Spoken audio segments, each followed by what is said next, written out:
Welcome to The Explainer. You've probably seen those pictures online, right? That absolutely stunning, perfect spread of a traditional Japanese breakfast. But here's the question. Is that what people eat every day?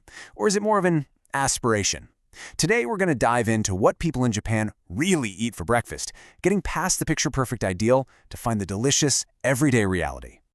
So, here's our game plan. We're going to start with the great breakfast debate in Japan. Are you team rice or team bread? Then we'll look at that ideal meal, what it's called, and what it all means. After that, we'll get real about what a modern morning actually looks like, see when that ideal does become a reality, and wrap it all up with a philosophy you can use for your own morning routine. All right, first things first. To really get Japanese breakfast, you have to understand this friendly little rivalry that sits right at the heart of so many kitchens. It's a simple question that kind of defines the whole morning vibe of a household. Are you team rice or are you team bread? In Japan, a lot of households fall into one of these two camps. You've got team rice, which feels traditional, comforting, it smells like your grandma's kitchen. And then you have team bread, which is a bit more modern, Western style, and became super popular after the war. Each one has its own totally distinct set of memories and flavors. For the Gohan-ha, or team rice, breakfast is a deeply savory, comforting experience. Just imagine the smell of hot steamed rice, miso soup, a little piece of grilled fish, and of course, natto, the famous or infamous fermented soybeans that are a true breakfast staple. It's just a classic, nutritious way to kick off the day. And then you've got the pan-ha, or team bread. The absolute star of the show here is usually shokupan, that super thick, fluffy Japanese milk bread toasted with butter and jam.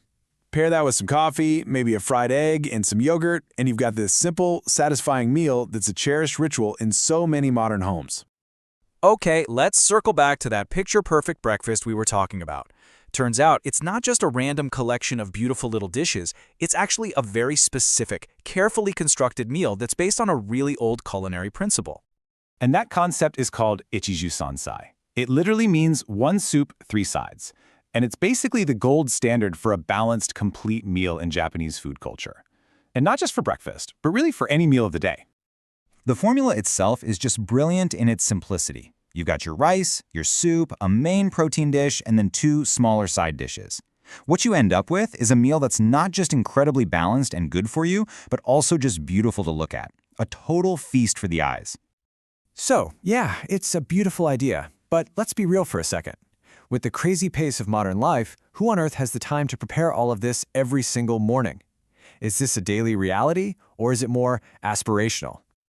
And that question brings us right to the heart of the matter, the reality of a modern Japanese morning. It's really a story about convenience, about speed, and maybe a little bit about letting go of the guilt of not being perfect. It's a story that might sound pretty familiar. On a typical weekday, breakfast is all about one thing: speed. It might be a super quick bowl of rice with natto, maybe heating up some leftover soup from last night's dinner, or grabbing an onigiri, a rice ball from the convenience store on the way to the station. And for a lot of people, it might just be an energy drink or, yep, nothing at all. This is where we get this absolutely fantastic analogy that just reframes the whole purpose of breakfast. It's not about creating some culinary masterpiece in the morning, it's about getting that essential charge for the day. Think of it like your smartphone. You have to plug it in or you're going to run out of battery. And here's the crucial takeaway. Something is always better than nothing. That quick onigiri from the 7-Eleven might only feel like a 10% charge, but hey, that is infinitely better than trying to start your day on an empty battery. So, if that ideal Ichiju Sansai breakfast isn't a daily thing, when's it actually happen? Well, it happens when breakfast gets to be a special occasion, when it becomes an experience you can actually slow down and enjoy. And one of the best places to have this experience is at a Ryokan, a traditional Japanese inn. Here, breakfast isn't just a meal, it's an event. It's a slow, multi-course affair that's often one of the absolute highlights of your stay. What's so cool about a Ryokan breakfast is that it's a journey through the local region. You get to try all these dishes made with amazing local ingredients, like eggs that were literally cooked in the hot spring water, or tofu that was made just down the road. It's a true taste of the place you're visiting. Okay, so this brings us to our final and honestly our most important takeaway. How can we bridge this gap between the picture-perfect ideal and our own busy reality? Well, it all comes down to a really practical philosophy for a sustainable morning routine. And the guiding principle is this fantastic phrase, muri naku muda naku. It basically means without strain, without waste. It's all about finding a routine that actually fits your life, one that doesn't cause you stress or make you feel guilty. So how do you do it? You embrace the tools that make your life easier. Your rice cooker is your best friend. A freezer stocked with single servings of rice is a game changer.